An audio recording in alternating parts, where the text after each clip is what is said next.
লক্ষ্য করেন, দেখছেন পাওয়ার আইসিটা কিভাবে গরম হচ্ছে, দেখছেন মানে ঝলসে যাচ্ছে এরকম মনে হচ্ছে, এখানে হাত দেওয়া যাবে না কিন্তু এত হারে গরম হচ্ছে।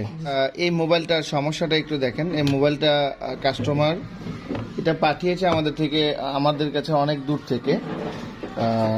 আই থিঙ্ক এটা কোন ফেনী থেকে পাঠানো হয়েছে হয়তোবা, দেখি এখানে লেখা আছে কোত্থেকে পাঠিয়েছিল। ওয়ালটন CH7 শর্ট, বুঝতে পারছেন, শর্ট, ঠিকানা লেখা নাই। তো যাই হোক, আমরা বক্সের ঠিকানাটা কেটে ফেলেছি। তো এটার সমস্যা হচ্ছে শর্ট অবস্থায়, ঠিক আছে। তা আমরা মাল্টিমিটার দিয়েও দেখতে পারি, মাল্টিমিটার দিয়ে দেখবো ফার্স্ট টাইম যে আমাদের এই মোবাইলটা কুল টেস্টিং এ কোনো প্রকার শর্ট দেখাচ্ছে কিনা। হ্যাঁ,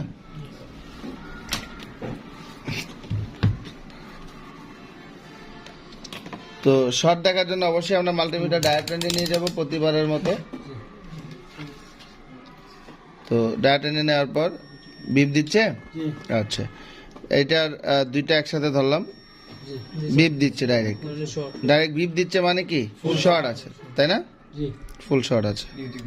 আচ্ছা, এখন আমরা পাওয়ার সাপ্লাইয়ের মাধ্যমে দেখব ব্যাটারি পজিটিভ কোনটা, এই সাইডেরটা, তাই না, তাহলে এটি সাইডেরটা প্লাস। তো আমরা চাইলে একটু পাওয়ার সাপ্লাই লাইনটাও কানেকশন করব, পাওয়ার সাপ্লাই লাইনটা কানেকশন করে দেখার চেষ্টা করব যে আমাদের এই মোবাইলের কোন আইসিটা গরম হয়, কথাটা বুঝতে পারছেন। তো আমরা পাওয়ার সাপ্লাইয়ের মাধ্যমে দেখব কোনটা গরম হয়।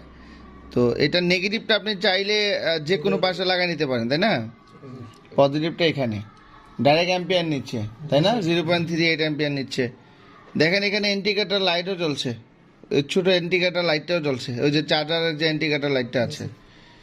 কি গরম হচ্ছে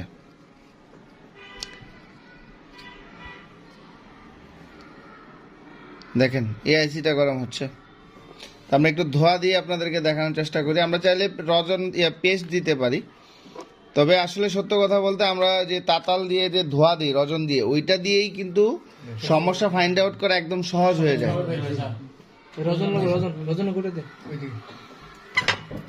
সেখানে একটা নতুন রজনের কোটা আছে, হ্যাঁ, আচ্ছা যাই হোক, এটাই চলবে। তো আমরা তাতাল রজন দিয়ে ধোয়া দেওয়ার জন্য তাতালের হিটটা সবসময় একটু বেশি রাখবেন, আবার এত বেশি না, 400-এর মধ্যে রাখলেই হবে।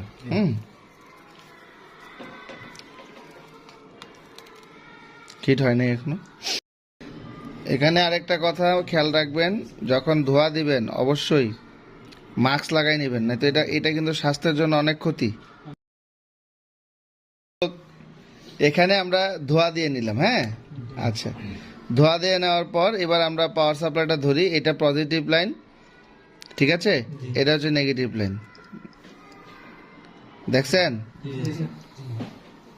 দেখছেন কি হারে গরম হচ্ছে। আমরা আবারও দেখি, লক্ষ্য করবেন, আমি এটাকে আরেকটু ধোয়া দিয়ে ইয়ে করছি।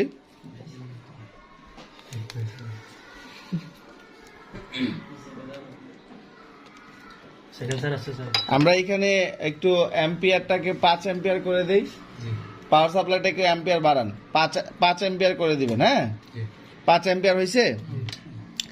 এবার আমরা পজিটিভটা পজিটিভে আর নেগেটিভটা নেগেটিভে স্পর্শ করি, লক্ষ্য করেন, দেখছেন পাওয়ার আইসিটা কিভাবে গরম হচ্ছে, দেখছেন মানে ঝলসে যাচ্ছে এরকম মনে হচ্ছে, এখানে হাত দেওয়া যাবে না কিন্তু এত হারে গরম হচ্ছে। তো এটা মূলত আমরা পাওয়ার সাপ্লাইটা দিচ্ছি বিধায়, যদি আপনি শর্ট কিলার দিয়ে দেন দেখবেন যে আরো বেশি গরম হচ্ছে, বুঝেন নাই, যদি শর্ট কিলার দেন তখন আরো বেশি গরম হবে। হ্যাঁ, তো এখন আমরা যেহেতু এই পাওয়ার আইসিটা গরম হচ্ছে, আশেপাশে কোনো কম্পোনেন্টও গরম হচ্ছে না, ঠিক আছে, তার মানে মোবাইলটার সমস্যা কোথায় আমরা বুঝতে পারছি। তাহলে পাওয়ার আইসিটা রিপেয়ার করা যাবে না, এটা চেঞ্জ করতে হবে। কি করতে হবে? চেঞ্জ করতে হবে। তো অন্যান্য কম্পোনেন্ট কিন্তু গরম হচ্ছে না, ডাইরেক্টলি পাওয়ার আইসিটাই গরম হচ্ছে, ঠিক আছে। তো চলুন আমরা পাওয়ার আইসিটাকে চেঞ্জ করে দেখি। আর পাওয়ার আইসি চেঞ্জ করার জন্য আমরা চাইলে এমনিতে মাইক্রোস্কোপ ছাড়াও কাজ করতে পারি, আবার চাইলে মাইক্রোস্কোপ দিয়েও করতে পারি।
এখন আমরা দেখবো শর্টটা আছে কিনা। হ্যাঁ, আছে শর্ট, চালু হয় কিনা একটু দেখে নেই। 10, 12 চালু হয়েছে।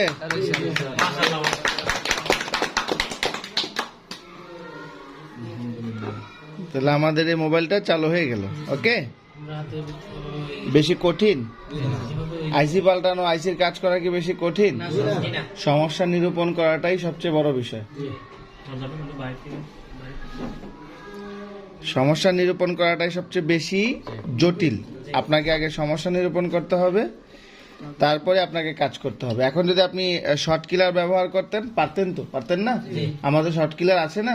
কিন্তু কি হতো, আগে ফার্স্ট টাইম আপনি দেখে নেবেন কোনো আইসি রিলেটেড কোনো সমস্যা আছে কিনা, অর্থাৎ কোনো সিপিইউ বা ইএমএমসি বা পাওয়ার আইসি বা চার্জিং আইসি গরম হচ্ছে কিনা। তো এটা ব্যাটারি দিয়ে চালু করলে চালু হয়ে যাবে। যদি কোনো আইসি গরম না হয় সেক্ষেত্রে আপনি শর্ট কিলার ব্যবহার করতে পারেন। কিন্তু আপনি দেখতে পাচ্ছেন আপনি সিপিইউ গরম হচ্ছে বা ইএমএমসি গরম হচ্ছে বা পাওয়ার আইসি গরম হচ্ছে, সেক্ষেত্রে আপনি কি ব্যবহার করবেন না? শর্ট কিলার ব্যবহার করবেন না। সেক্ষেত্রে ওই আইসির নিচ থেকে বলগুলো ছিঁড়ে পুড়ে যাওয়ার সম্ভাবনা থাকবে। কথা বুঝতে পারছেন?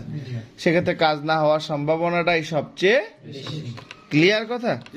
তাহলে আমরা ইনশাল্লাহ সকল ধরনের কাজ করতে পারবো আইসি রিলেটেড। না, কোনো মোবাইলে পাওয়ার আইসি যদি চেঞ্জ করতে হয় পারবো তো। আর সবচেয়ে গুরুত্বপূর্ণ যে বিষয়টা, আমরা যখন কাজ করব, ব্যাটারিতে বোধহয় চার্জ নেই, আমরা যখন কাজ করব পুরাতন মোবাইলগুলো রেখে দিব। এই যে আইসিটা, এটা কিন্তু আমরা একটা পুরাতন মোবাইল থেকে কালেকশন করছি, ঠিক আছে? ঠিক আছে,